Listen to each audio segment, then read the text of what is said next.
Après un bon moment passé, il y a un vent qui t'a fait vanter. Voici la terre vient annoncer, il y a la pluie qui va le tomber. Voici la terre vient annoncer, il y a la pluie qui va le tomber. Tout le monde lève. Bonjour le monde et bonjour Haïti, bonjour à tous les auditeurs de Becky Range Live. Le plaisir d'être avec vous ce soir pour la deuxième sortie de la semaine.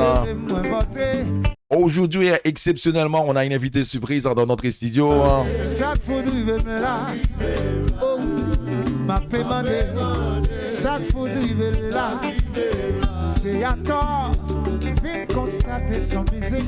Comme d'habitude, vous le savez très bien, le mardi, c'est 100% bachata. Mais aujourd'hui, exceptionnellement, on a une invitée surprise. Une invitée surprise en qui on va en parler, on va faire l'histoire. L'histoire, vous savez très bien, l'histoire, c'est beau, c'est magnifique de connaître l'histoire. Et ce soir, j'ai un invité qui connaissait bien son histoire. Il connaissait bien son sujet. Et c'est de ça qu'on va en parler ce soir. On va en parler exactement sur la cérémonie du bois caïman. Mythe ou réalité. C'est de ça qu'on va en parler. Toi qui me regardes ce soir, ou toi qui m'écoutes ce soir, fais-toi plaisir. Ne bouge surtout pas. À partir de 21h, tu vas pouvoir savoir est-ce que c'est un mythe ou réalité, notre cérémonie du bois caïman. Qu'est-ce qu'il pense? On y va, let's go.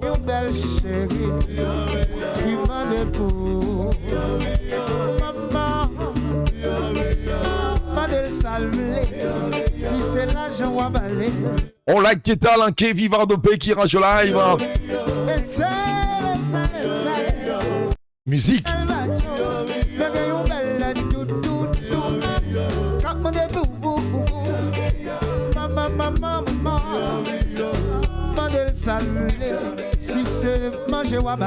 Et comme vous avez constaté, notre invité, il est déjà sur place dans notre studio.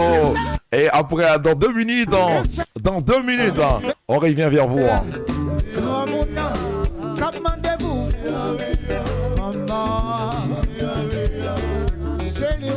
Le compare se porte en merveille sur le Becky Range Live. Faites-toi plaisir et n'oublie pas de s'abonner à notre chaîne en YouTube, Becky Range Live, Instagram, Becky Live. Compare.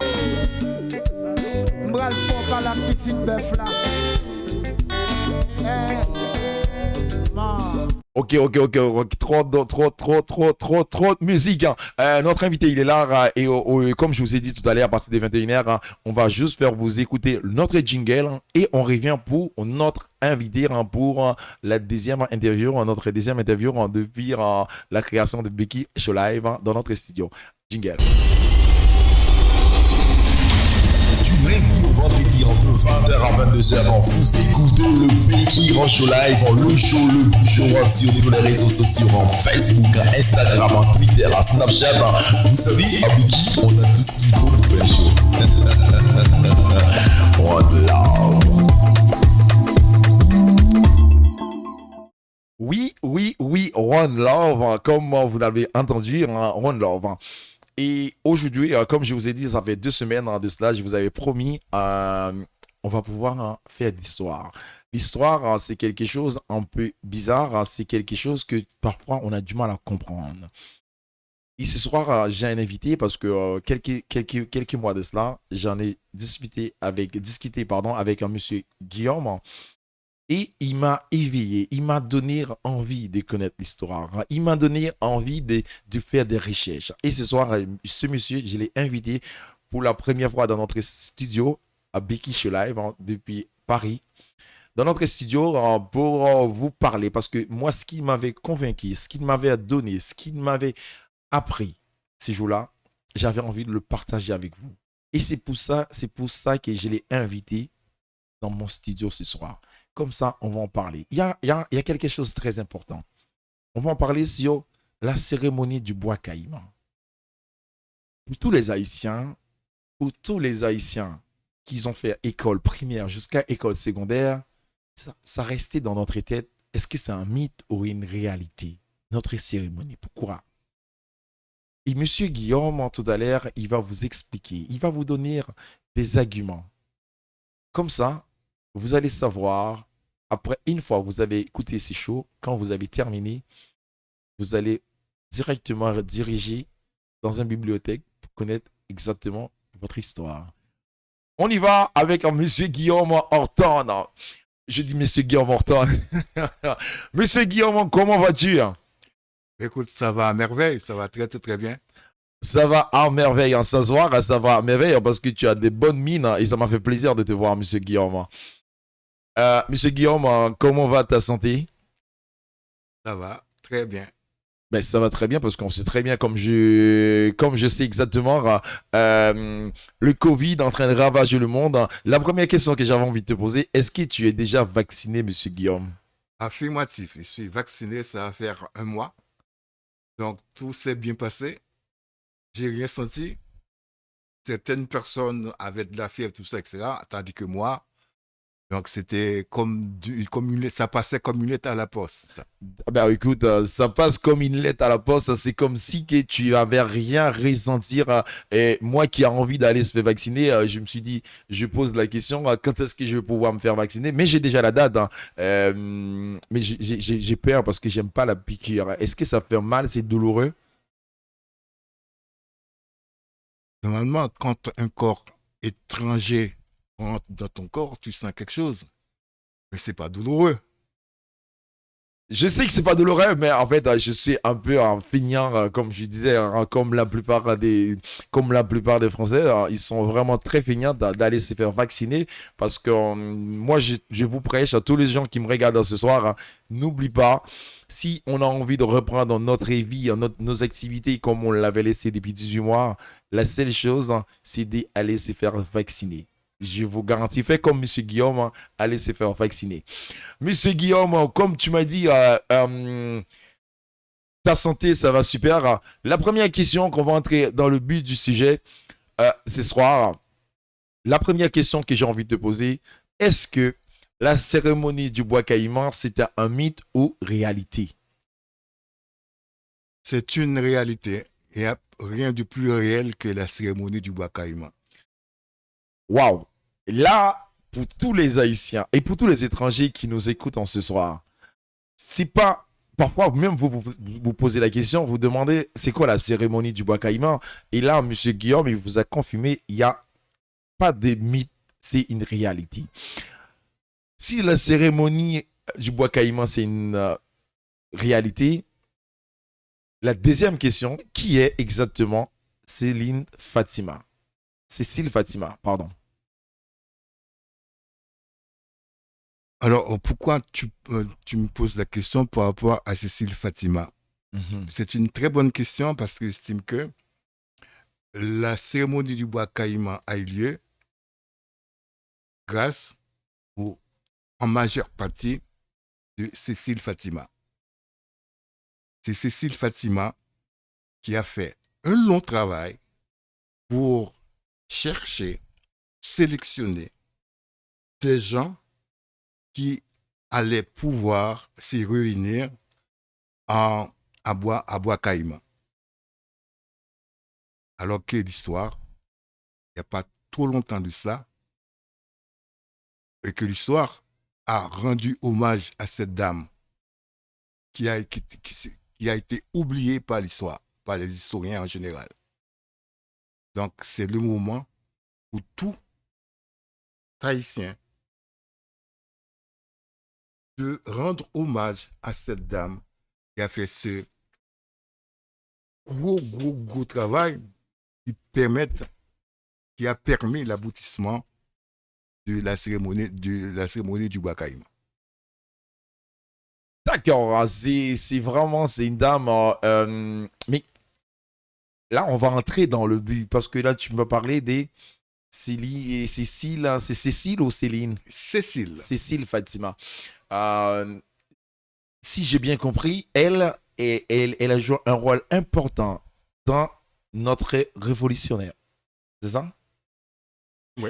Parce que pour l'instant, je ne veux pas me dire, on parle de la cérémonie du bois caïman, je ne veux pas me dire, on va pas parler sur l'indépendance. Pour l'instant, elle a joué un rôle important dans la révolutionnaire des 1791, si j'ai bien compris. Ouais, exactement. C'est-à-dire que c'est l'un des personnages qui a permis que la cérémonie du Makaïma est un lieu. Ce qu'il faut comprendre, ce n'est pas comme ça, un beau matin, on se levait pour se dire, aujourd'hui, on va faire une cérémonie à Makaïma. Il y avait une sacrée organisation. Il fallait organiser tout ça. Il fallait trouver des personnes qui vont accepter de braver le danger pour se réunir. Donc, c'est ce premier travail qu'a réalisé Madame Cécile Fatima. D'accord, en fait, Cécile Fatima, vraiment, pour moi, et pourquoi c'est. Pourquoi dans l'histoire, il parle pas beaucoup d'elle, hein? Qu'est-ce qui se passe, hein? Parce que souvent, on parle des Salines, hein, Pition, Christophe, on parle on parle qui ces genres de héros-là. Mais elle, si j'ai bien compris, elle fait partie, hein, elle fait partie, hein, pour moi, je ne vais pas me dire la fondatrice, hein, mais elle fait partie vraiment la membrane, hein, la membrane, hein, de notre évolution, en fait. Affirmatif.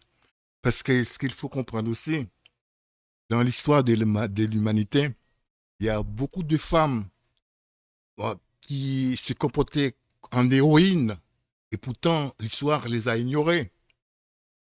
Si on prend par exemple Dessalines dans son armée, il y avait beaucoup de femmes. Je ne sais pas si Sanit Belair vous dit quelque chose.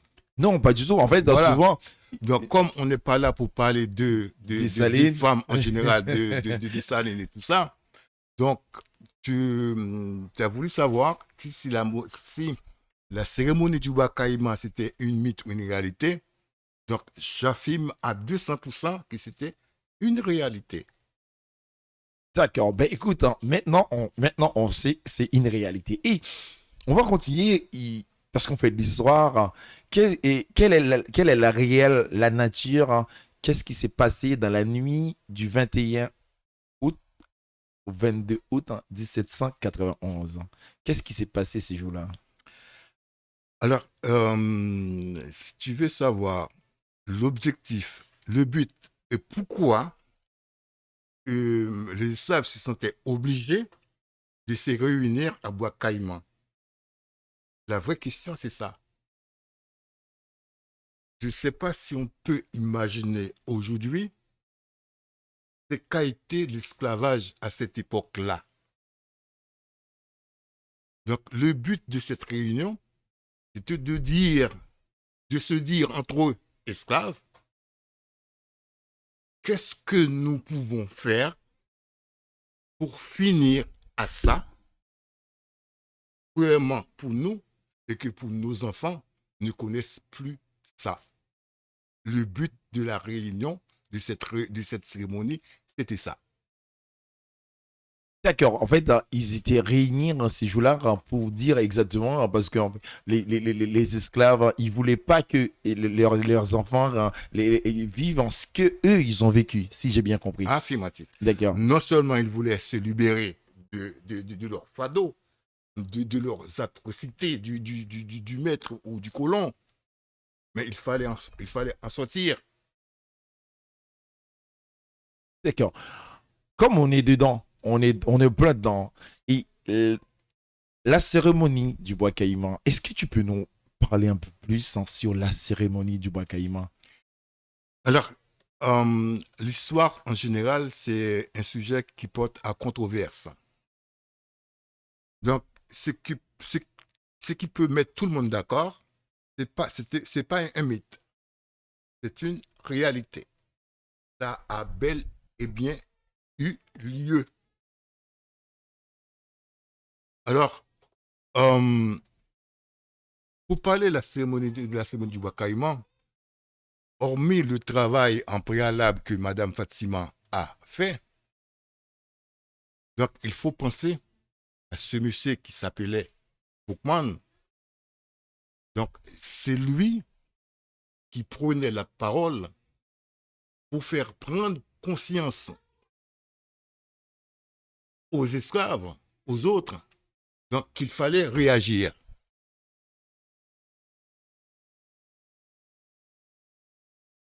Oui, oui, oui, vas-y, je t'écoute, hein.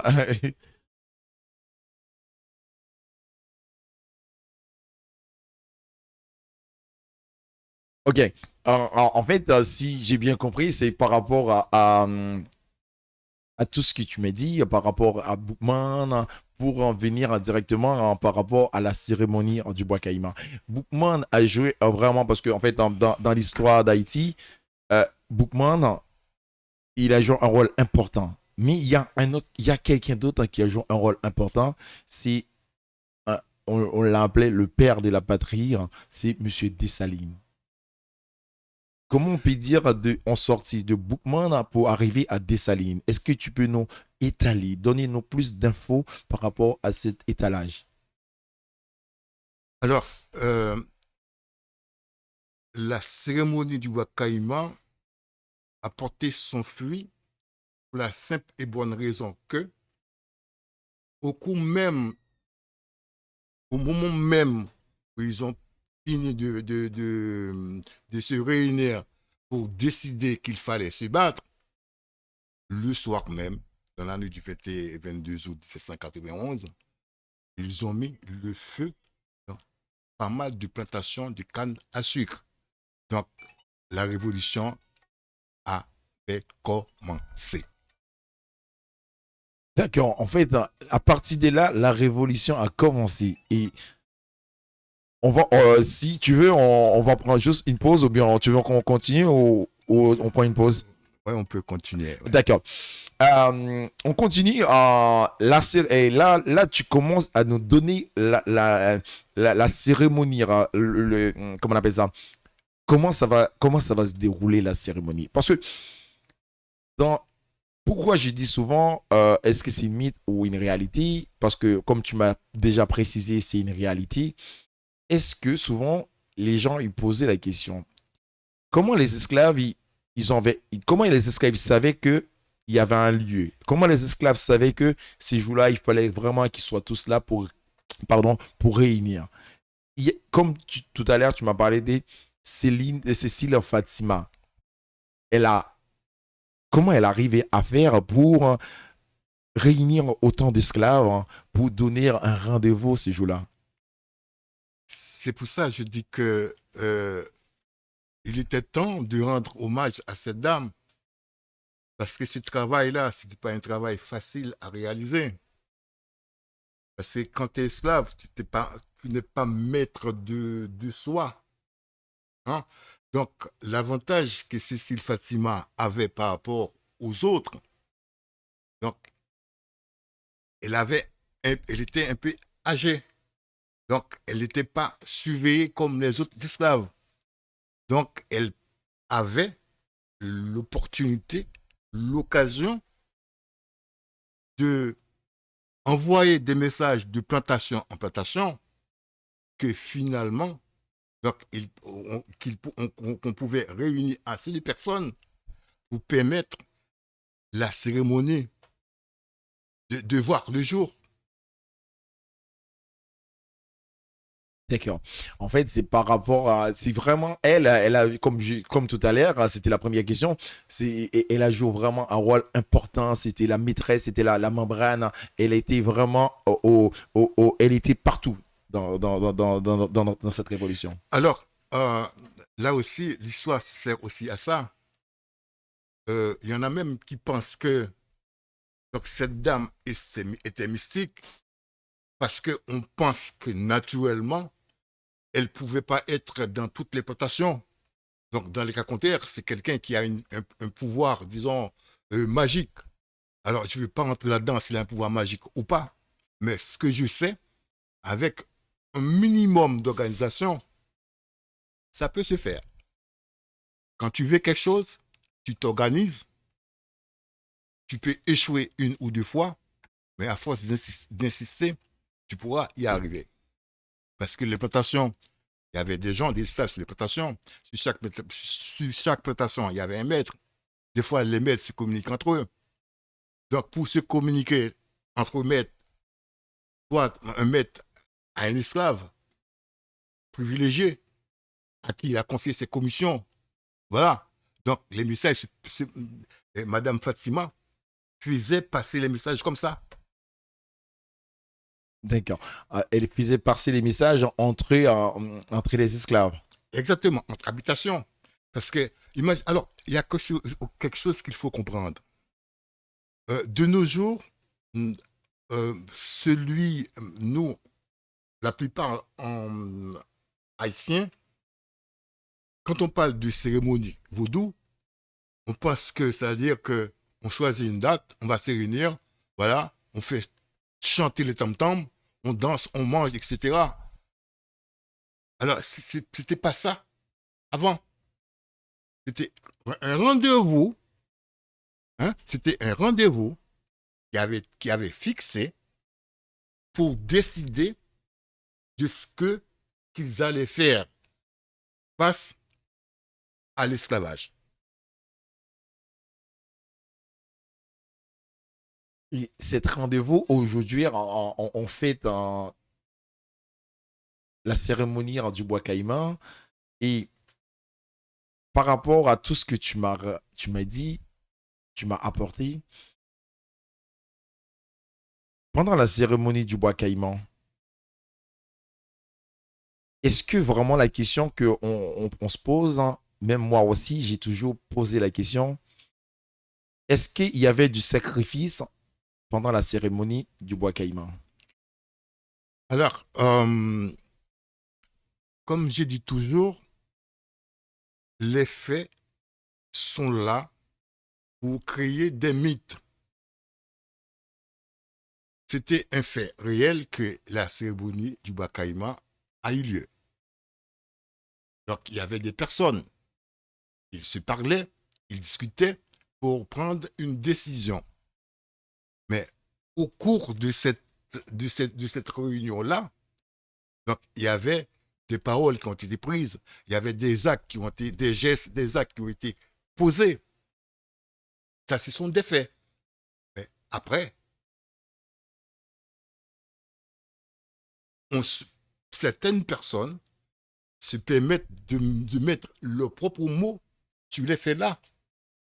Okay. Donc, tout ce qu'on sait de manière à peu près sûre, c'était un cochon qui a été sacrifié. Mais pour d'autres, le cochon, il y en a même qui disent, le cochon, c'était une personne qui prenait l'apparence d'un cochon.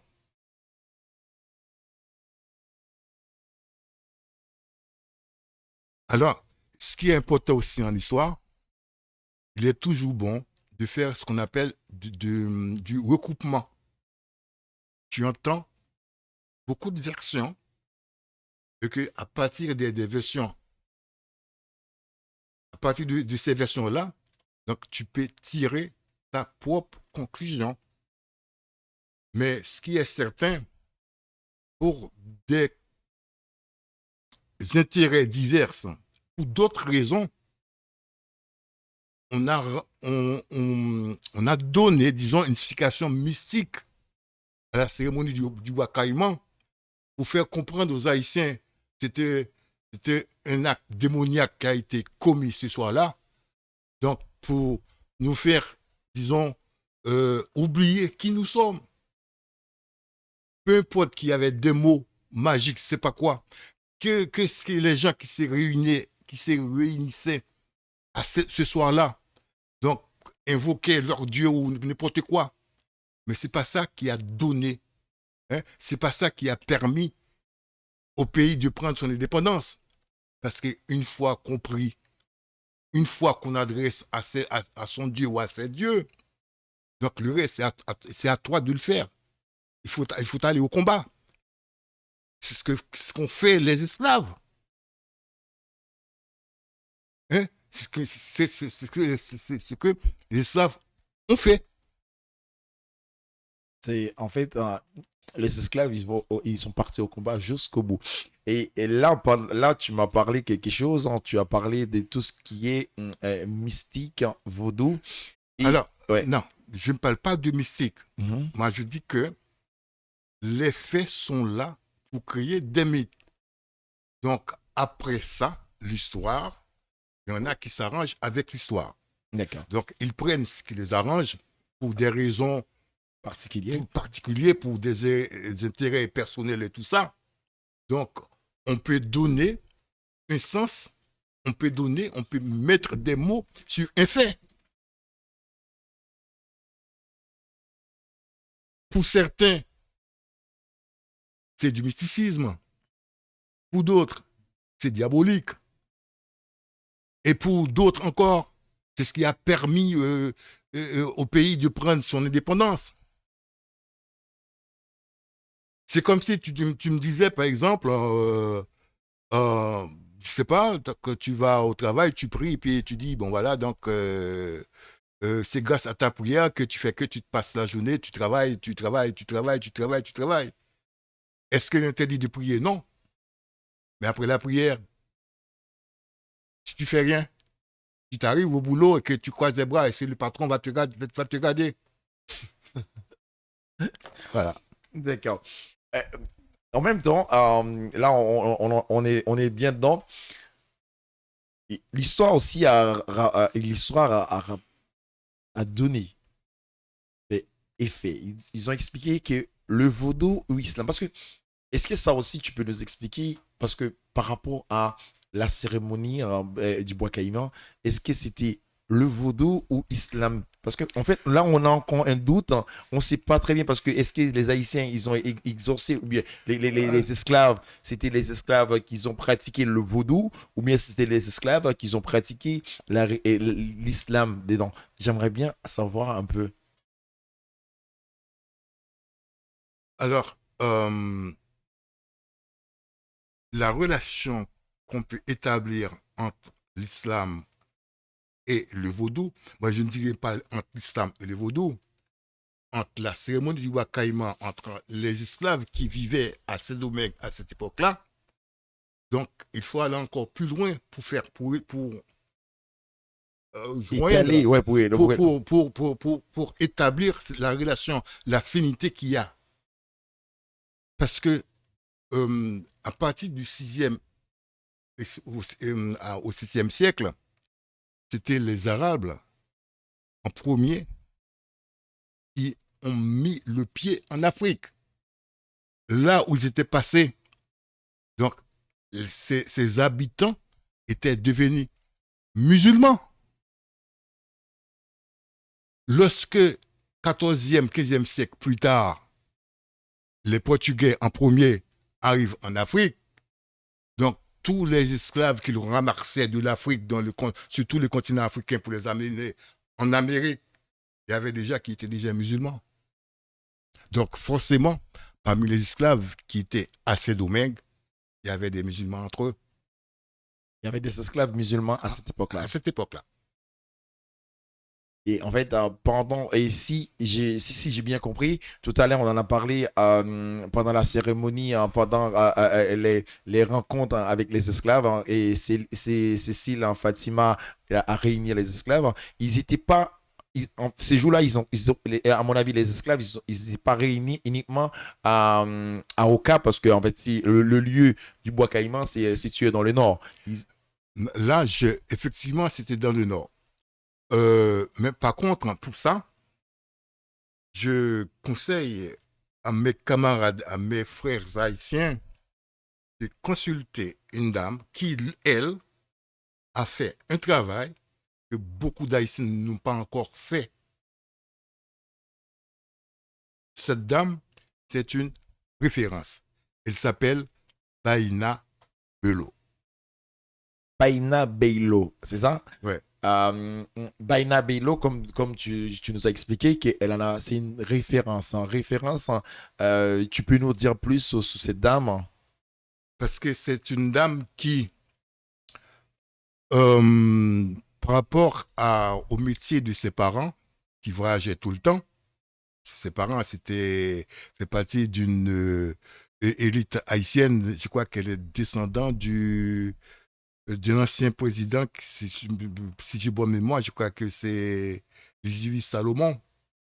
Elle est originaire du Bénin, de Jacmel, cette dame. Donc cette dame a passé en France, elle a passé en Afrique, elle a vécu aussi aux États-Unis. Donc, cette dame disons, a fréquenté, a visité pas mal de bibliothèques en Europe, la Suisse, la France, voire les États-Unis. Donc, il y a certains documents, c'est cette dame qui les a dénichés. Donc, c'est grâce à cette dame que j'ai pris connaissance de Madame Cécile Fatima.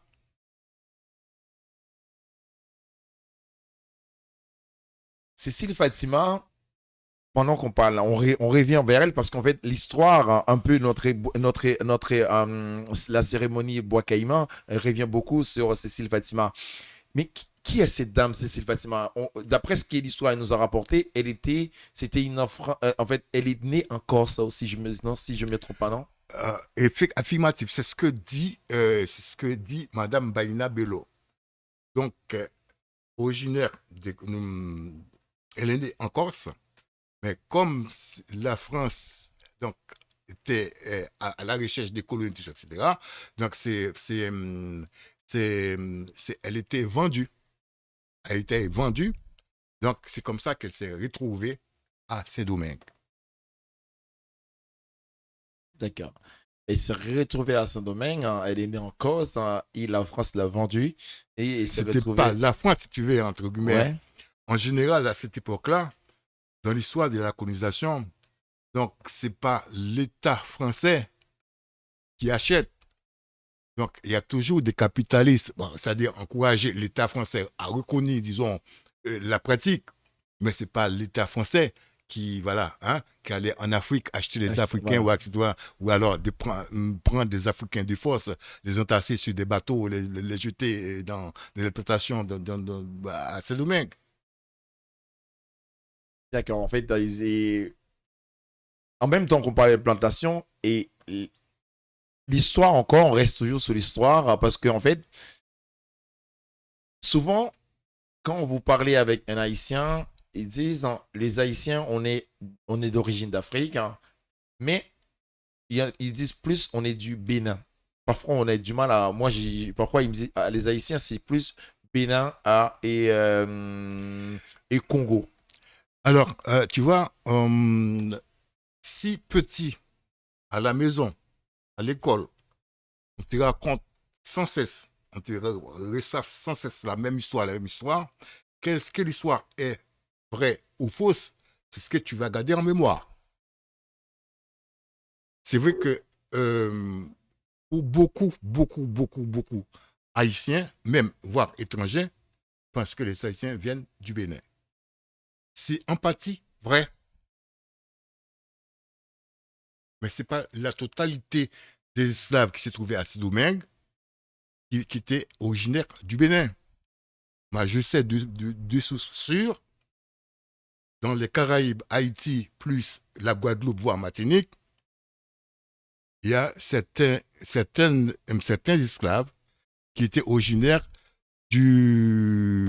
les Baoulés qui se trouvent à Côte d'Ivoire, par exemple. Les Daromains. Non, Baoulés. Baoulés. C'était une ethnie. D'accord. C'est de la Côte d'Ivoire. Là, tu peux trouver ces gens-là, soit en Martinique, en Guadeloupe, voire en Haïti. Et il y a aussi le mot qu'on répète souvent en Haïti, on parle de Guinéen. Ouais. C'est pas faux. Mais par contre, géographiquement parlant à cette époque-là, le continent africain, il y a ce qu'on appelait le golfe de la Guinée. Ça regroupe beaucoup de pays, Sénégal, Mali, une bonne partie de l'Afrique de l'Ouest, y compris le Congo. Maintenant, quand on parle du Congo, à cette époque-là, c'était le Grand Congo, qui comprenait le Zaïre, qu'on appelle la République démocratique du Congo maintenant, l'Angola et Congo-Brazzaville. C'était les Grands Congo. Ouais.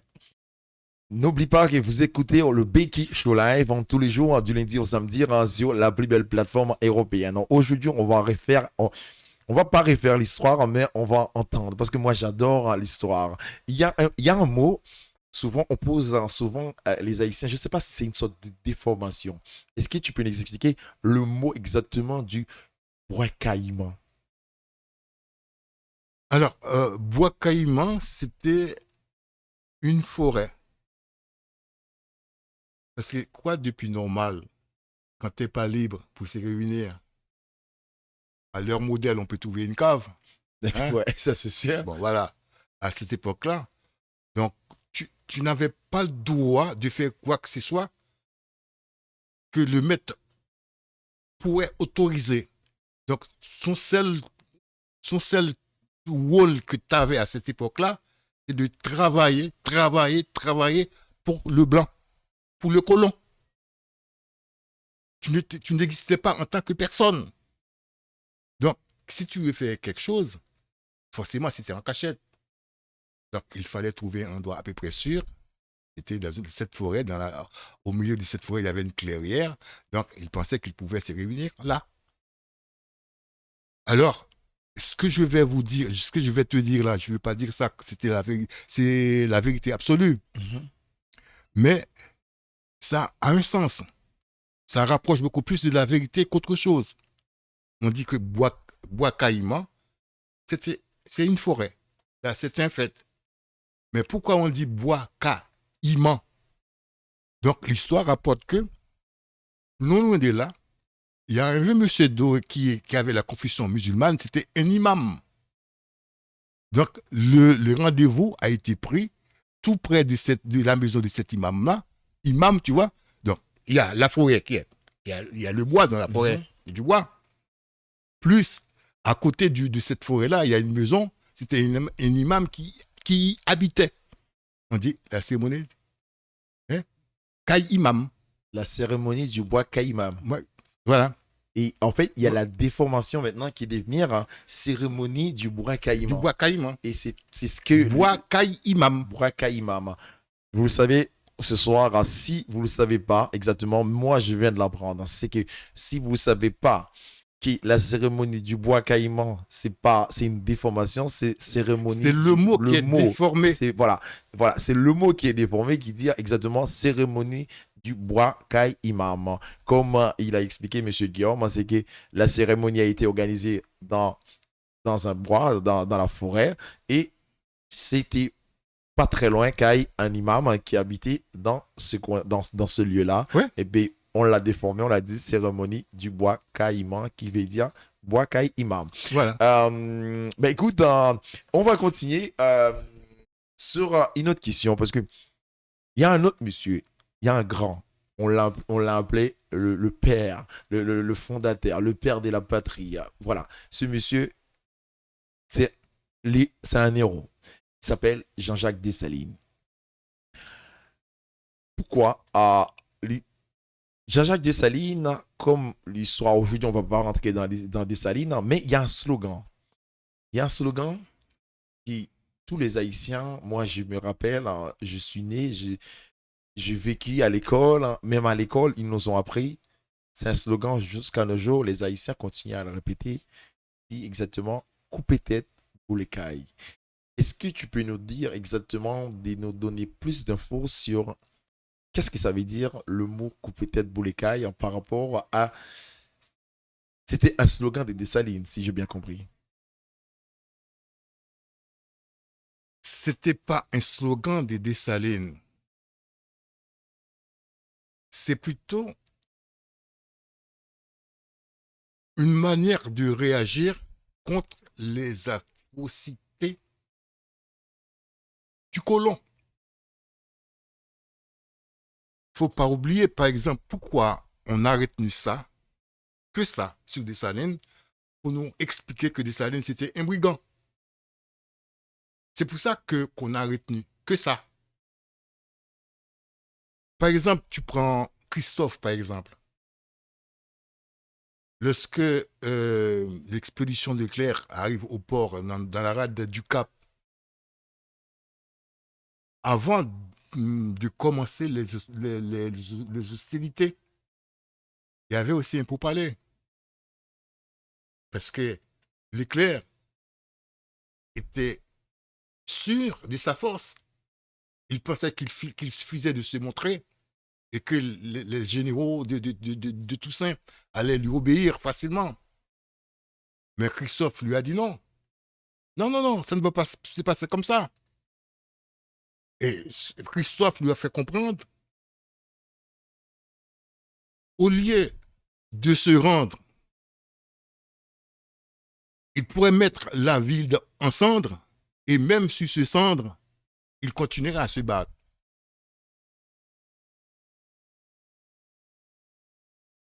Mais quand on fait une guerre, surtout qu'il ne faut pas oublier, le contexte, ça aussi c'est important. Chaque mot a une histoire. Il y a aussi un contexte qui a donné naissance à un mot. Quand celui qui est en face de toi, qui représente le maître, le colon, il te dit que qu'il ne te reconnaît pas déjà comme personne. Mais il y a un jour où tu dis, je suis une personne, je vais réclamer mon droit. Et que le maître ne veut pas reconnaître ton droit. Donc, il te fait subir les crimes les plus atroces. Donc, il ne faut pas oublier. Il y a un langage militaire qui existait à l'époque, quand les officiers français parlaient de l'embarcation, cela signifiait qu'il fallait prendre des esclaves, c'est lui qui combattait, les attacher sur un bateau, les attacher et les jeter à la mer. Mais face à ça, à la place de Dessalines, même aujourd'hui, c'est quelqu'un capable de me faire ça. Moi, si je peux me venger en coupant la tête et brûler les cailles, je le ferai. Ça ne ferait pas de moi un brigand. Ça devient, en fait, aujourd'hui, quand depuis 1804, depuis Dessalines, c'est que ça devient une sorte de slogan, couper tête, brûler cailles. Et aujourd'hui, ça devient, pour moi, on va pas entrer, on va attendre. On va attendre avant même d'arriver à nos jours. Tu voulais ajouter quelque chose, vas-y. Non, non, c'est-à-dire que c'est... Alors, l'histoire, c'est tellement vaste, c'est tellement compliqué. C'est pas quelque chose qu'on peut faire à la volée comme ça. Ouais. Donc, c'était juste une parenthèse pour, comme le mot te heurtait un petit peu, tu prenais ça. Alors, celui qui utilise ce mot-là, couper tête brûler caille, comme une sorte de honte pour salir l'image de Dessalines en lui faisant passer pour un brigand, alors, la réalité, c'était pas ça. C'était juste, on avait ouvert une petite parenthèse juste pour expliquer le contexte. D'accord. Le contexte, on va rentrer encore toujours dans le sujet parce que moi j'aime bien. Il y a tout ça, ça se passe sur la Révolution et la France, comme il dit souvent, Haïti, les esclaves, ils ont pris, ils étaient libérés. À l'époque, la France avait le plus grand l'armée du monde. J'aimerais bien savoir qui est le rôle de Napoléon. Parce que souvent, Napoléon, parce que à cette époque-là, c'était l'époque de Napoléon. C'est quoi le rôle de Napoléon dans la Révolution, exactement? Alors, est-ce qu'on peut parler du rôle de Napoléon de la Révolution? Si on parle du rôle de Napoléon de la Révolution, cela signifierait que c'est grâce au rôle que Napoléon a joué qui fait que la Révolution ait lieu. Mm-hmm. Mais non, c'est parce que la Révolution ait lieu, c'est parce que les Slaves avaient dit non, c'est fini. Ils voulaient être libres, ils voulaient être reconnus comme personne, comme être humain. Alors, Napoléon, lui, donc il faut savoir qu'il n'y a pas que la France.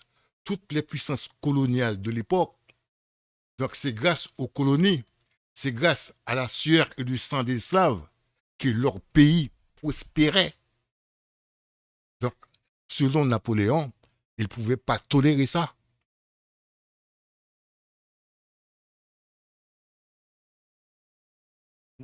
Napoléon, il en a, comme tu as expliqué, que à cette époque-là, c'était toutes les grandes puissances, qu'il y avait l'Allemagne, il y a les Angleterres, il y a l'Italie, même le Portugal. Le Portugal, toutes les puissances coloniales de l'époque. C'est pour ça que une fois que les esclaves ont réussi, disons, leur révolution, donc c'était, disons, c'est comme si c'était la fin du monde.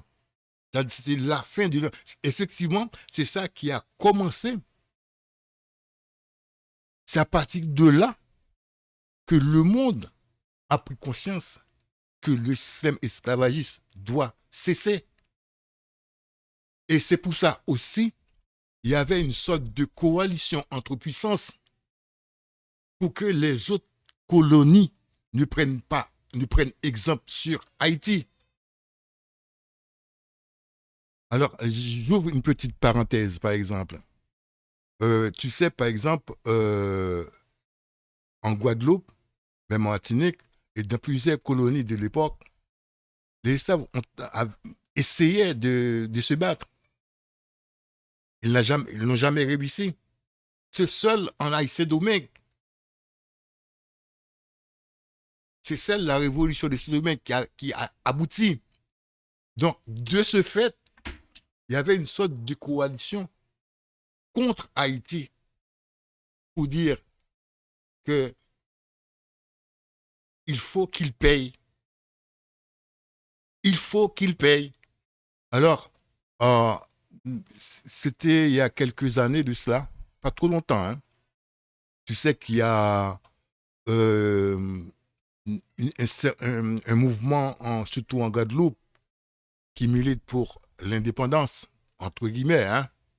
Bon, il y a eu je peux pas appeler ça une émeute, mais c'est-à-dire il y avait un mouvement là, il y a quelques années, c'était, je me rappelle pas exactement, c'est pas trop longtemps. Ouais, je me rappelle, là, ça fait pas longtemps. Là, il y avait Domota. Demota, monsieur voilà, Demota, ouais. Qui était en tête, voilà, qui était, voilà. Ouais. C'est-à-dire, là, je vais donner une information importante par rapport à ça. Il y avait la radio RMC. Qui a une émission jusqu'à maintenant, là. Les Grandes Gueules. Ouais. Il y avait un monsieur qui participait à cette un jour au débat, qui lui a dit, eh bien, écoutez, si c'est pas la première fois que je j'entends ça, hein, mais ce jour-là, ça a été dit à RMC. Donc, quand les Guadeloupéens veulent prendre l'indépendance, eh bien, qu'ils les prennent. Et puis qu'ils regardent Haïti. Voilà. D'accord, ok.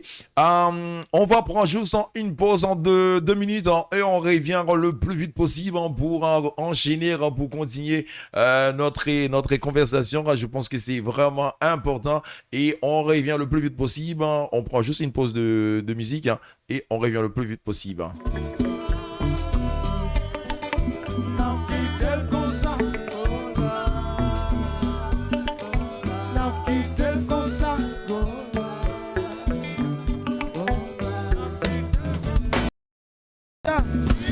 Ou agissement.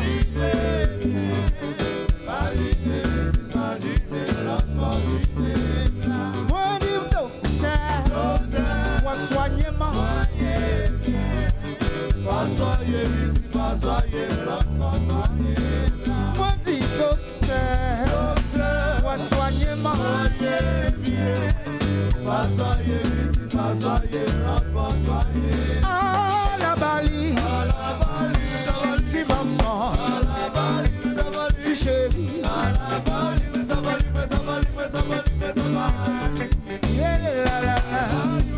si maman, si doudou, nous sommes aliens. Moi dis qu'elle m'a content, nous sortis pour garder plaisir. Elle est désormais, moi dis qu'elle m'a content. Comme ça me va le faire, comme ça me va le faire.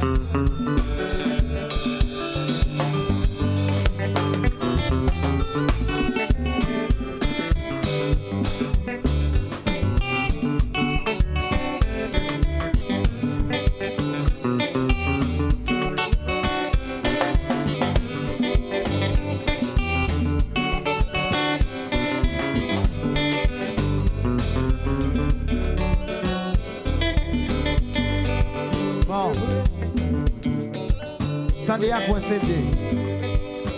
La pluie pas tombée qui j'en fais rentrer. La pluie pas tombée qui j'en fais rentrer la kaya. Gardez moi même sous cet été ou chez ou get en badé. Bon et si m'ta faut pas la petite bœuf là. Et dans rivière bien même. Va demander donc. Demander donc. Demander donc. Oh oui, on la guitare, vivant de Bekiranjo Live. On va continuer notre interview avec monsieur Guillaume. On était sur Napoléon, parce que pour vous dire exactement, nous, les esclaves, ils ont pris cette indépendance sur l'armée, la plus grande l'armée à l'époque, qui l'armée française. Je pense que comme M. Guillaume il nous a expliqué que suite à ça, ça permet que je pense que M. Guillaume va nous donner le nombre des soldats de l'armée, des soldats Napoléon avait envoyés en Haïti. Et M. Guillaume, c'est à peu près combien le nombre de soldats Napoléon avait envoyés en Haïti? Alors, on estime le nombre entre 20 et 22 000 hommes. Entre 20 et 22 000 hommes pour envoyer pour juste Haïti, qui fait, je ne vais pas me dire Haïti, mais à l'époque, c'était l'île d'Haïti. C'est de Saint-Domingue. À l'époque, c'était Saint-Domingue. 20 à 20 000 hommes, je ne pense pas qu'il y en avait autant d'esclaves à cette époque-là. Ben, il y avait, sans me tromper, 500 000 esclaves. Il y avait 500 000, ouais. Parce que l'objectif, le colon est toujours minoritaire par rapport au nombre d'esclaves. Parce que sur une plantation, par exemple, tu peux avoir 100 ou 200 esclaves sur une seule plantation. D'accord. Donc, c'est-à-dire qu'au fur et à mesure que les esclaves mouraient, il y en a d'autres qui arrivaient. Et le commerce était incessant. Donc, c'est-à-dire en nombre, les esclaves étaient supérieurs. Et tout de suite après, tu trouvais les affranchis ou les mulattes qui étaient à peu près au même nombre que les blancs. Mais les esclaves étaient plus nombreux parce qu'il fallait beaucoup de bras sur une plantation. Ouais. Et j'ai l'impression que de nos jours, parfois et c'est pour ça que c'est beau l'histoire, quand vous écoutez ou bien quand vous lisez, à l'époque, Saint-Domingue, c'était comme un point par rapport à la France. C'est un point, c'est une île et qui a mis chaos, qui a aboutir, mais vraiment l'esclavage. Et je pense que ça restait dans l'histoire. Et cette histoire-là, le monde entier a du mal à en parler. Alors, ce que je voudrais faire comprendre à mes compatriotes,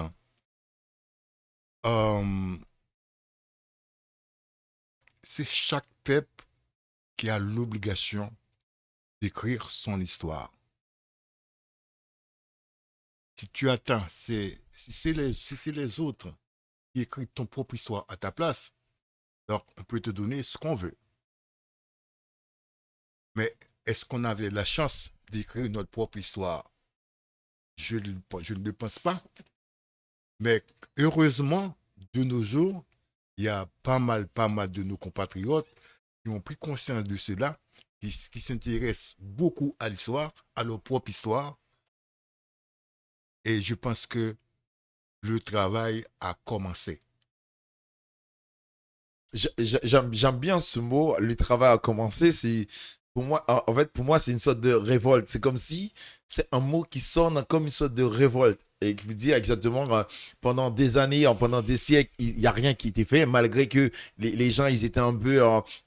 j'avais l'impression que les gens, ils vivaient encore dans la peur. Et maintenant, le fait que maintenant, les gens, ils commencent à faire des recherches, à savoir exactement, parce que souvent, notre histoire, pour moi, d'après ce qu'on nous a appris, il est bâché. il est bâché par la France, hein. On ne sait pas exactement. Et comme tu nous as expliqué, pardon, et c'est la France, parce que la France a écrit cette histoire. Et aujourd'hui, le vrai histoire, hein, je pense que tout à l'heure, comme tu as venu avec des références, hein, comme tout à l'heure, tu vas nous expliquer exactement, raconte-nous exactement notre histoire. Hein. Où est-ce qu'il est exactement? Est-ce qu'il est en France? Est-ce qu'il est en Haïti? Est-ce qu'il est aux États-Unis, au Canada, peu importe. Dis-nous exactement le vrai histoire. Alors, la vraie histoire, si tu veux pas dire qu'il est aux États-Unis et au Canada, il est un peu partout. Ouais. Il est un peu partout. Mais ce qui est important, ce qu'il faut comprendre, euh, aujourd'hui, je ne dis pas qu'on nous avait, en partie vrai, qu'on nous avait empêché de connaître notre histoire, mais aujourd'hui, ce qui est un peu euh, rassurant, c'est qu'il y a pas mal d'entre nous qui cherchent à comprendre leur propre histoire. Parce que c'est bien connu, hein? Un peuple qui ne connaît pas son histoire est voué, c'est comme s'il courait sa tombe. Ça, c'est vrai. Parce qu'il faut connaître, et il faut aller à la source hein, pour connaître. En fait, pour moi, c'est une sorte de. C'est un proverbe qui dit pour connaître un peuple, hein, il faut aller à la source, ou bien voilà, pour connaître qui tu es, il faut aller à la source, hein, pour savoir exactement qui tu es. Parce que si on ne connaissait pas notre histoire, on ne peut pas savoir qui on est. Je vais te donner un exemple assez concret. Si tu marches dans la rue, à quelques centimètres, voire un mètre, voire à moins d'un mètre de toi, tu entends crier Joseph, est-ce que tu vas te retourner? Oui, en fait, Non, j'ai entendu crier Joseph. non. Non, je ne vais pas tourner. Tu entends quelqu'un appeler Joseph. Ben, je ne m'appelle pas Joseph. Je tourne dans la tête. Tu vas pas tourner ta Non, tête. ouais.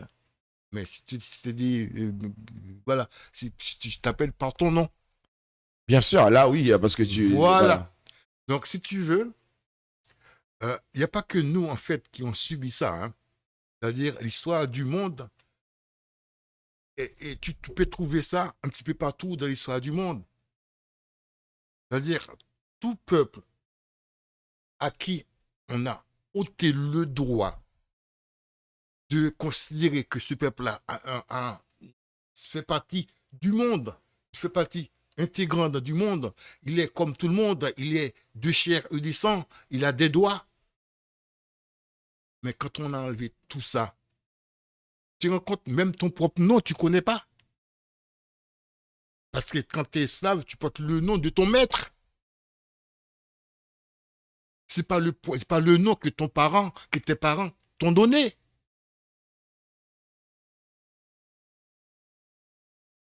C'est comme si tu achètes une mule au marché, arrive à la maison, tu prends, on appelle ça étampe, là, hein? Tu mets des fers rouges et ça, là. Ouais, voilà. C'est-à-dire Tu que enlèves la nez, là. mule t'appartient. On en était là.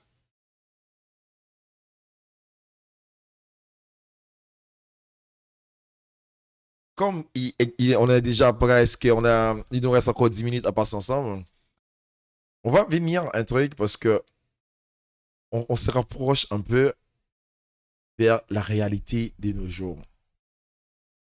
Après tout ce qu'on a entendu, après tout ce que tu nous as raconté sur Fatima, sur Dessalines, sur notre cérémonie, sur et Bois Caïman, sur le Vixama.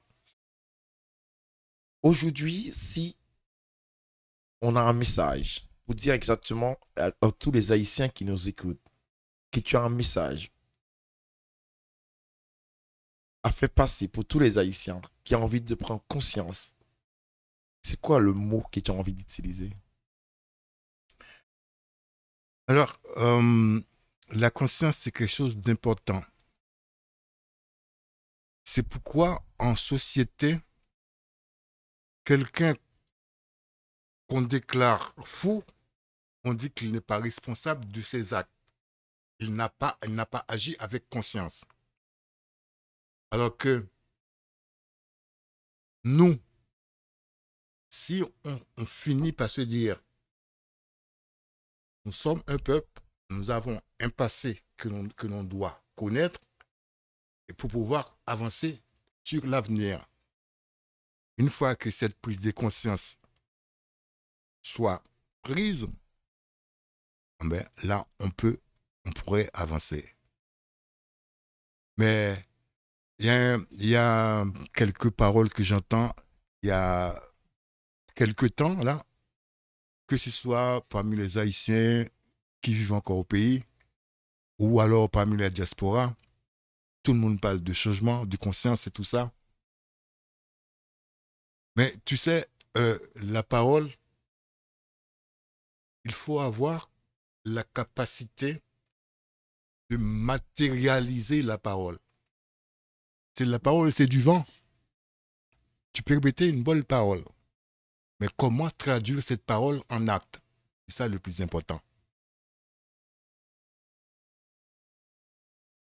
C'est vrai, parce que pendant que tu as parlé du changement, c'est vrai que les Haïtiens, c'est le mot pendant 5 dernières années, c'est le mot qui répète tout le temps. On veut du changement. Même le système, il parle de un système. Peut-être que le mot, comme tu nous as expliqué tout à l'heure, ils ne savent pas exactement ce que ça veut dire un système. Je pense que le même Haïtien qui demande on veut changer le système, il vit dans ce système-là. Et moi, j'avais donné un exemple avec un ami.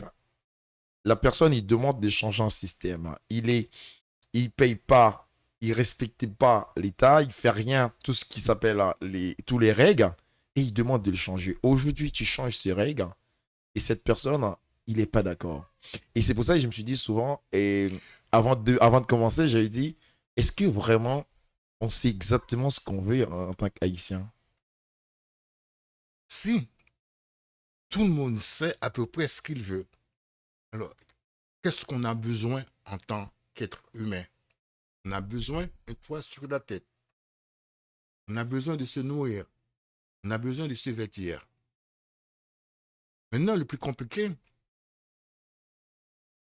c'est comment faire cohabiter une quantité d'hommes et de femmes sur un territoire donné. Pour cela, il faut des règles que tout le monde connaît et partage. C'est alors et alors seulement qu'on pourra changer le système.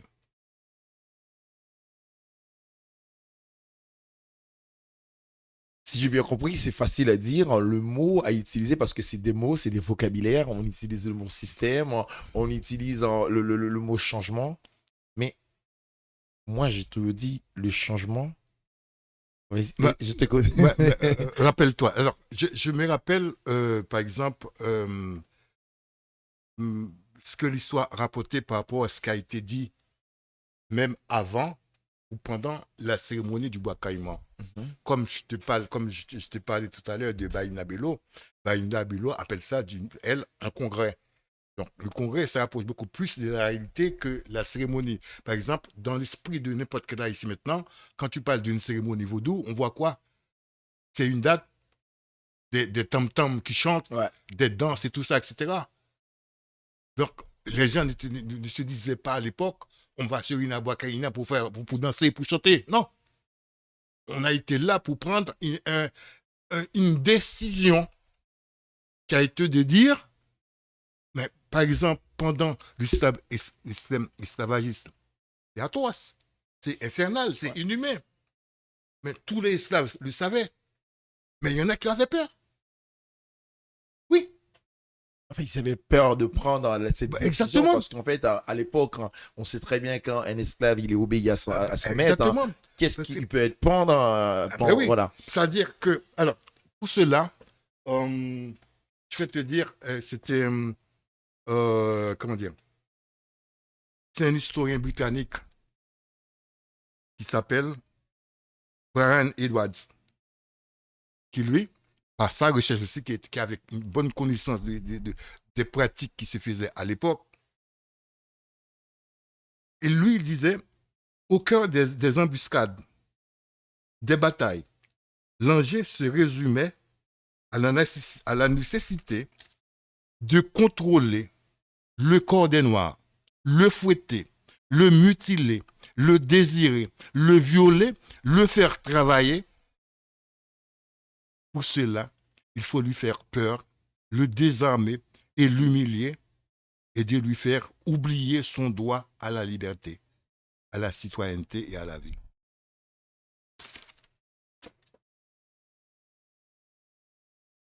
Sur,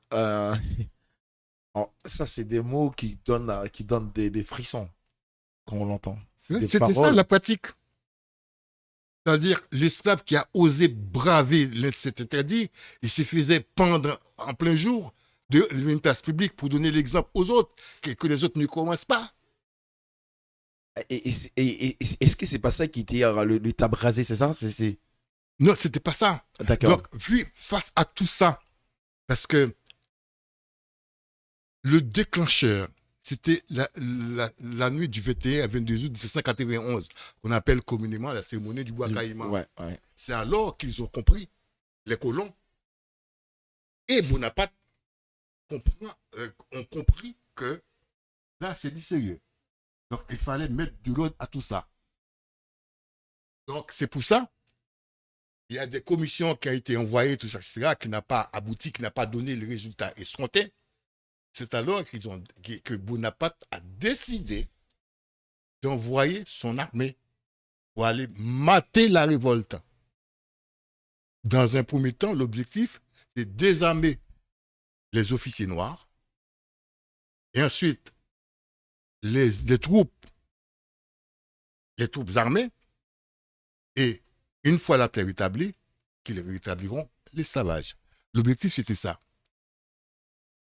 Mais par contre, ça ne s'était pas passé comme ils avaient prévu. Parce que les esclaves, à partir du 21 août 21 à 22 août 1991, ils ne lâchaient pas l'affaire. Ils continuaient à se battre. Alors, face à l'incapacité de l'armée expéditionnaire pour établir l'ordre tout de suite, c'est alors qu'ils ont pensé qu'il faut faire la table rase. C'est-à-dire, la guerre devient maintenant, c'est le noir contre le blanc contre le noir. Quitte à tuer tous, quitte à les éliminer tous, pour ne pas perdre la colonie. Alors, il faut comprendre aussi ce que représentait Saint-Domingue pour la France à cette époque. C'était la colonie la plus riche de l'époque. Il y a même un général, Pamphile de la Croix, qui français, lui, qui vivait à Saint-Domingue, général français qui était à Saint-Domingue à cette époque-là. Je n'ai pas le chiffre là, en tête, il a même donné en francs français et l'équivalent en euros maintenant, qu'est-ce que ça rapportait à la France, économiquement. C'était la colonie la plus riche du monde. Alors tu comprends, et facilement, tu peux comprendre aisément que la puissance coloniale, commencée par Napoléon, ne peut pas perdre cette colonie. Ils étaient prêts à tout faire pour ne Oui. pas perdre cette colonie. Et c'est pour ça que si on fait juste une parenthèse, est-ce que c'est grâce à ça, je pense que la France a perdu la Louisiane par rapport à... C'est l'une des raisons. Tu vois, par exemple, si tu mets un vase, un petit verre d'eau, un petit verre d'eau. Finalement, il y a une goutte d'eau qui va faire déborder le vase. Ouais. Parce que la guerre, ça coûte cher. Oui, parce qu'en fait, il y a un moment... avait besoin de l'argent. Voilà. Comme il devait de l'argent aussi aux Américains. Donc, le seul truc qui restait à Napoléon, c'est de vendre la Louisiane aux États-Unis. Mais s'il n'avait pas engagé la guerre à Saint-Domingue, tout ça contre les... Voilà, la Louisiane devait toujours être encore pour la France. Et c'est pour ça que je pense que... moi, je pense que, en fait, comme on en a parlé, et c'est comme si c'est un fardeau. Notre indépendance, notre indépendance, parce que c'est une fierté. Parce qu'aujourd'hui... Moi, j'ai des collègues de travail, des collègues d'Afrique. Ils sont tellement fiers de dire, et c'est une fierté pour tous les Haïtiens, pour tous les peuples noirs. Pour le noir en général. Mais particulièrement Haïti, on reste Haïti parce que c'est le premier pays, c'est le premier peuple qui a entamé avec ce genre de bataille pour sortir de l'esclavage. Comme c'est l'histoire qui continue, Et aujourd'hui, si on tourne la tête en arrière, depuis 1804, on voit vraiment tout ce pays qu'on a aidé après notre indépendance, tout ce pays qui était même pas, je sais pas même pas, qui était même pas encore pays, aujourd'hui, on est à la ramasse. Oui, ça c'est un fait. Mais la bonne question, quelle est la cause? Pourquoi? Tout le monde a un avis par rapport à ça. Mais le plus important dans tout ça, qu'est-ce qu'on peut faire, qu'est-ce qu'on doit faire aujourd'hui, ici et maintenant, pour mettre remède à la chose? C'est la bonne question qu'il faut poser aujourd'hui, c'est cela. La question, parce qu'il y a il y a une question très importante, parce que les gens, ils posent souvent. Ils disent, il y a un moment, parce que quand tu parles avec des Haïtiens, avec des amis, et quand tu entends les versions, ils disent, bah, écoute, on a tout essayé. Aujourd'hui, on veut pas, c'est pas quelqu'un qui va changer Haïti.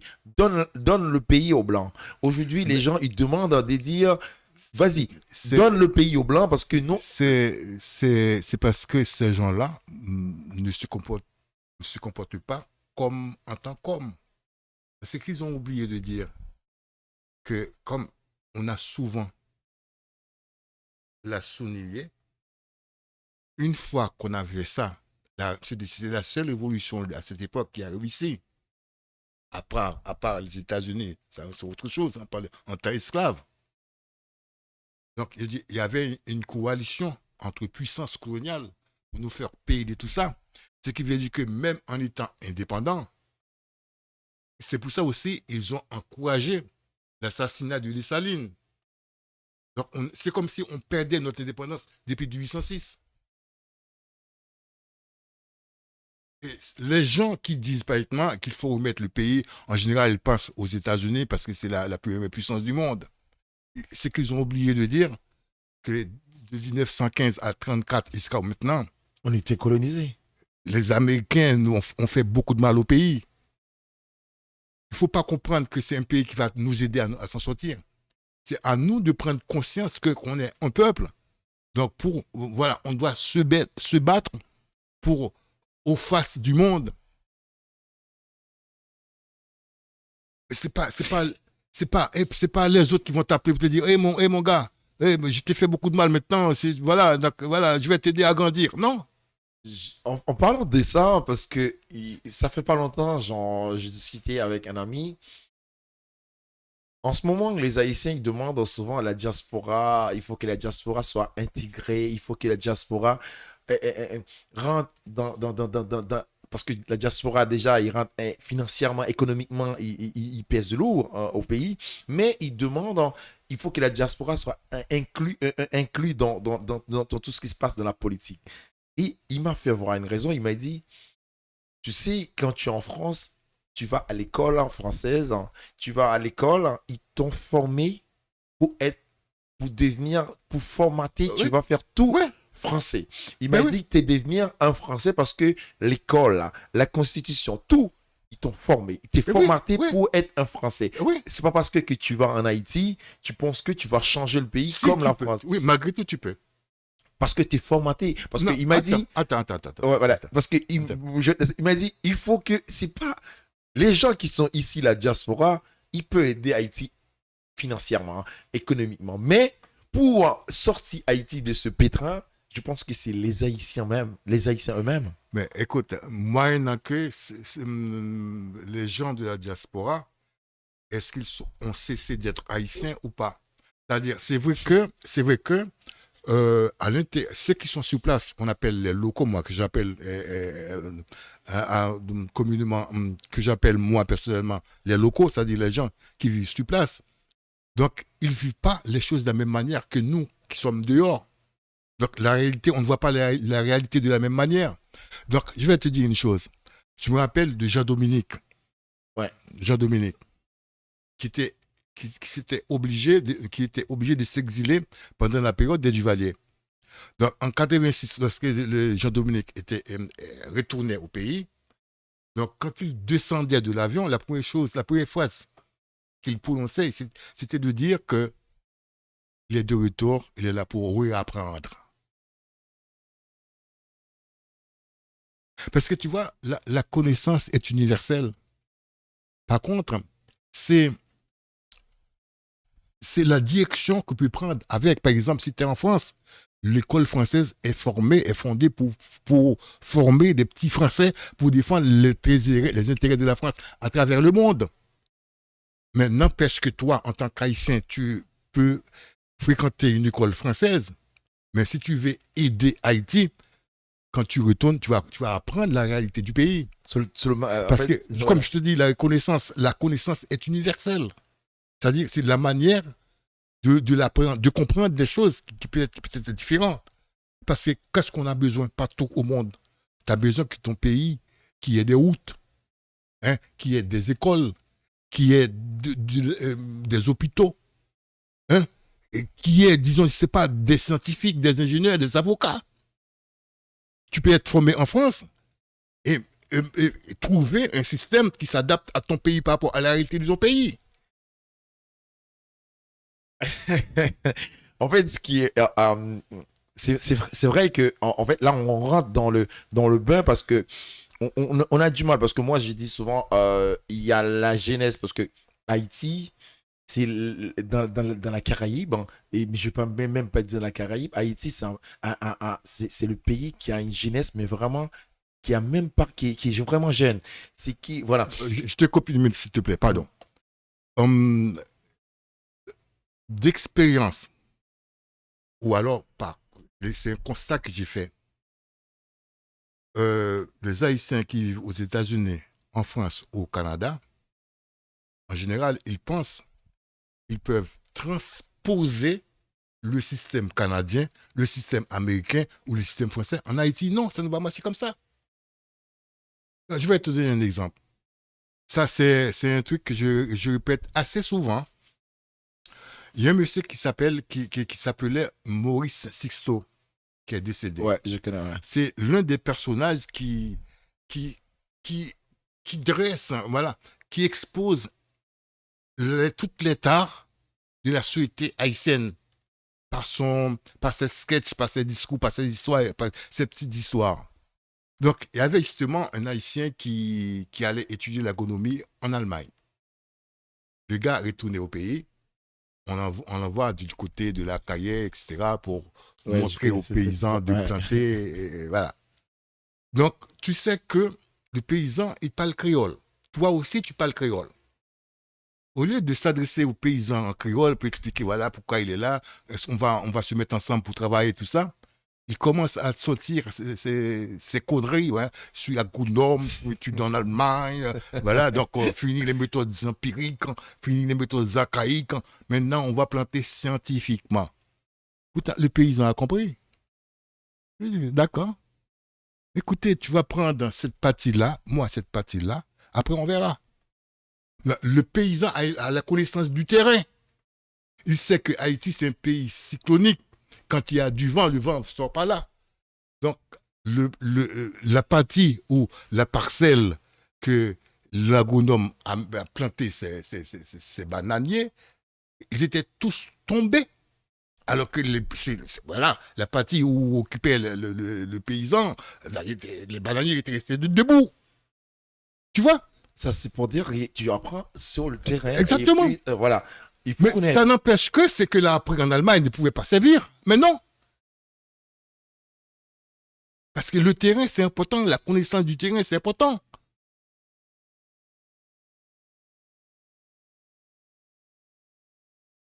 Ok, actuellement, il fait exactement, on a déjà passé 1h20 minutes oui. Alors, il y a juste un truc que je voudrais dire absolument. J'espère en tout cas que les compatriotes qui vont écouter cette information-là, prennent cette information-là au sérieux. C'est pas nouveau. Maintenant, ça s'empire. Le consulat haïtien, là, ici, en France, ça fait à peu près 1 an. Quand tu vas là-bas pour faire un passeport, tu payes 150 ou 140 euros, et un an après, il n'arrive pas à te donner ton passeport. Pour mettre un sceau de prolongation, tu payes 50 euros.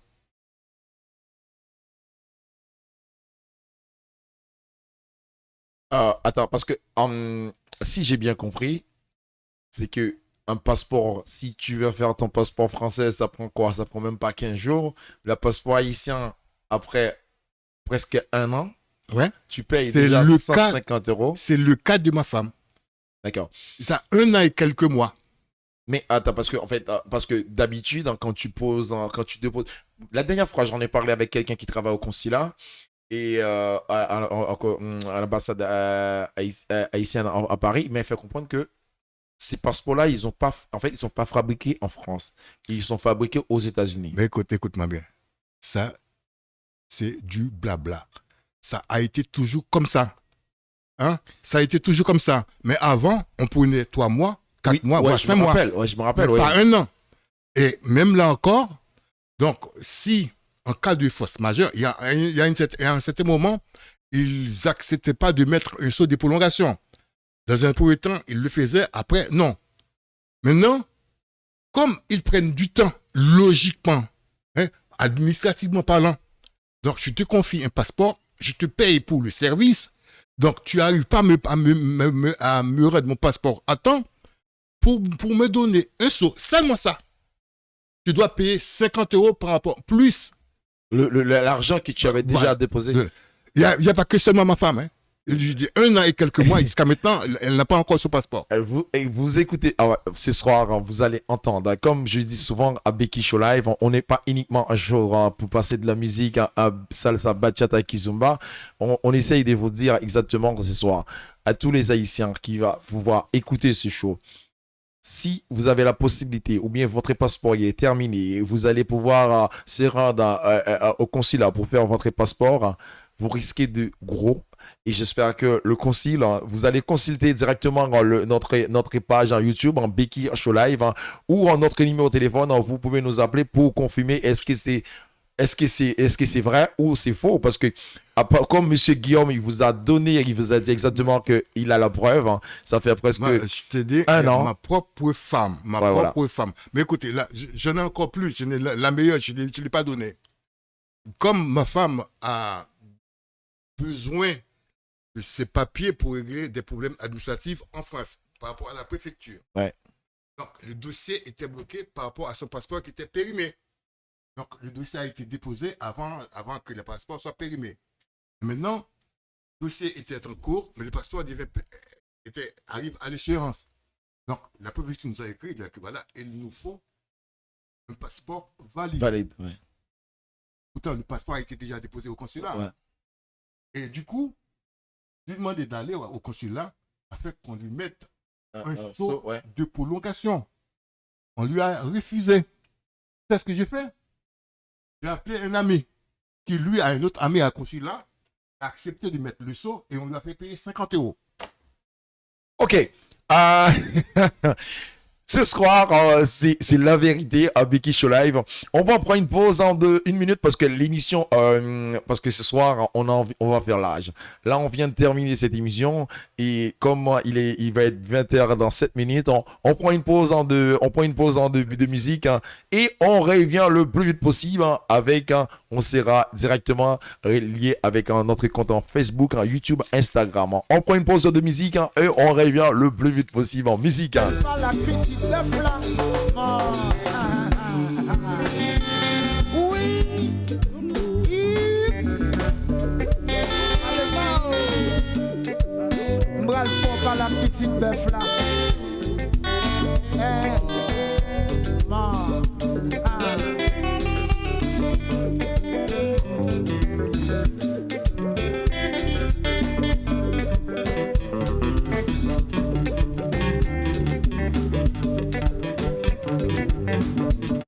Oui, Ok, l'émission arrive à sa fin hein, et on va juste en poser la dernière question avec Monsieur Guillaume. Monsieur Guillaume, d'abord, merci d'avoir participé à Becky Show Live, merci d'avoir venu pour la première fois dans notre studio. J'ai le dernier mot que tu as envie, c'est quoi le dernier mot après tout ce que tu nous as raconté? C'est quoi? Parce que je pense que notre conversation, il n'est pas terminé. Bientôt, on n'a pas encore la date, hein, mais bientôt, bientôt, on va faire une autre émission, mais un débat sur Haïti actuellement, sur la politique actuelle. Mais c'est pas maintenant, mais ça, c'est bientôt. Pour vous dire, c'est quoi le dernier mot que tu as envie d'en donner à tous les fans, à tous les participants de Becky Show Live? Alors, ce que je souhaite dire à ceux et celles qui écoutent, qui suivent Becky Show Live, voir au-delà, en fait, à tous les Haïtiens, qu'ils soient à l'étranger ou au pays. Donc, c'est le moment ou jamais de se dire qu'on est un peuple et si on veut s'en sortir, on s'en sortira. Par contre, il y a un truc qu'il ne faut pas oublier. Tout à l'heure, hors antenne, je l'avais déjà dit, il y a des mots dans notre hymne national. C'est ça, un citoyen. Normalement, tout ce que tu fais, tu dois le faire pour ton drapeau, pour les ancêtres qui ont donné ton pays, pour la grandeur de ton pays. Il faut commencer par là. C'est vrai que ce n'est pas facile. Alors, j'ai trouvé 2 mots un petit peu plus compliqués par rapport à ça, que j'ai déjà fait partager à pas mal de copains. Donc, on souhaite avoir un pays des égaux sans égaux. Un pays des égaux sans égaux, ça veut dire que égaux EGAUX, sans égaux EGO. C'est-à-dire il faut accepter de donner un peu de soi au profit de tous.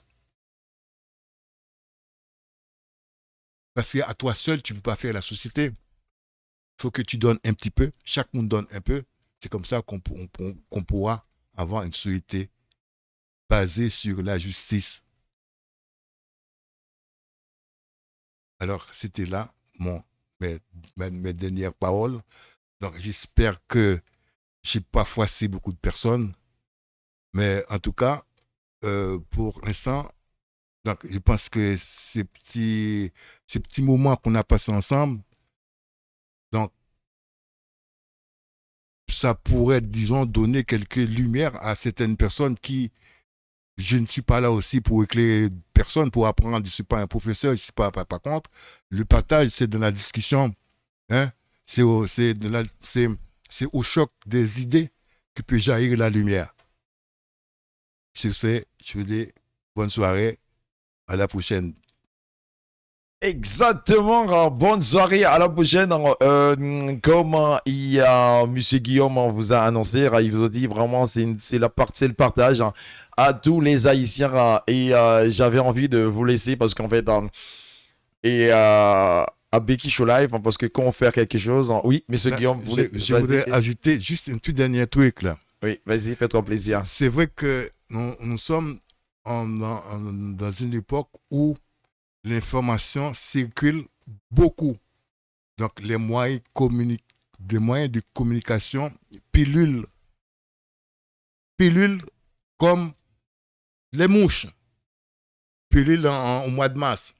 Mais cependant, je dis que communiquer n'est pas informer. Donc, avoir trouvé ou avoir la bonne information, c'est pas facile. Il faut savoir trier le vrai du faux. Parce que il y a, pour dire la même chose, il y a plusieurs manières de dire la même chose. Mais la manière de le dire ne donne pas le même sens. Par exemple, je sais qu'il y a maintenant, comme on a un petit studio là, donc ça peut aller un petit partout qui sont en Haïti, etc., YouTube, etc. Mais il y en a qui le font pour le plaisir, pour des fois économique aussi. Voilà, ouais. Mais aussi qui se prétendent étant journaliste, qui n'est pas vraiment un métier, qui ne font pas des métiers de journaliste. Mais par contre, il y a des vrais médias, radio ou télé qui c'est leur rôle, mais pour d'autres raisons. Financière. Leur rôle n'est pas là pour te donner la bonne information. Mais cependant, dans toute règle, il y a toujours une exception. Donc, je fais partie intégrante d'une une nouvelle station, une petite station de radio qui s'appelle Radio Télémercure, qui se base au Cap-Haïtien, en Petitance. Donc, la radio, pour l'instant, n'a pas encore beaucoup de moyens. Donc, à tous ceux et celles qui veulent donner un coup de main pour que la radio Télémercure grandisse, alors, je vous dis merci. Merci, monsieur Guillaume. Et je lance un grand appel à tous les fans, à tous les membres qui ont envie de supporter Radio Télémercure. N'hésitez pas à connecter, n'hésitez pas à aller directement sur notre page en Facebook, en Becky Show Live, pour laisser quelque chose ou pour dire quelque chose à Radio Télémercure. On va vous laisser avec notre hymne national, parce qu'en fait, notre hymne national, comme tout à l'heure, M. Guillaume avait dit, cette hymne, ça veut dire beaucoup de choses pour tous les Haïtiens. On le répète tous les jours, mais on a du mal, on ne le met pas en pratique. Encore une fois, je vous souhaite de passer une très bonne soirée. Je vous laisse en compagnie de notre hymne national, la Dessalinienne. Let's go.